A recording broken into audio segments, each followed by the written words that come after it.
Strákar, frábær sigur á Búlgaríu sem þýðir það að við erum komnir í topp 8. Hvernig er tilfinningin eftir svona leik, Marino? Hún er bara geggjuð. Hvernig, já, þú spilar bara 2 mínútur síðasta leik og byrjar inn á í kvöld og ert frábær. Hvernig var svona hugafærið? Hugafærið var bara að nýta þær mínútur sem ég fæ og bara gera mitt allra besta. Var ekkert erfitt að spila svona lítið í gær og... Jú, þetta er erfitt, en maður skilur svo sem alveg þegar aðrir bakverðir eiga geggjaðan leik eins og þeir áttu í gær eða fyrradag. Það sýnir mig að bera skilning og býður eftir sínum mínútum.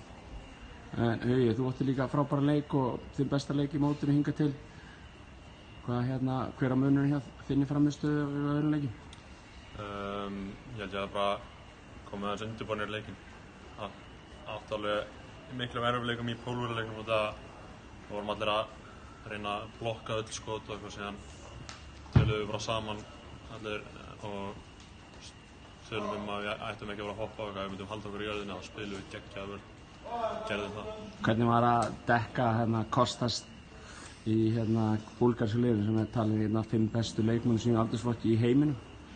Hann er með 30 stig í leiknum. Já, við komum inn í hann leik svona haldandi það að hann gæti ekkert skotið, hann var 1 af 15 eða eitthvað og síðan kemur hann og setur einhverja 7 þrista eða eitthvað sem að kom okkur alveg smá óvart, en við reyndum bara hættum að hjálpa honum.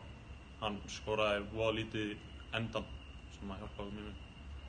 Kýpur á morgun, Marino, hvernig náðu að gera ykkur fyrir þann leik? Bara eins og vanalega. Ætlum að fara þarna og vinna á okkar gildum og gera okkar allra besta bara. Gangi vel. Takk.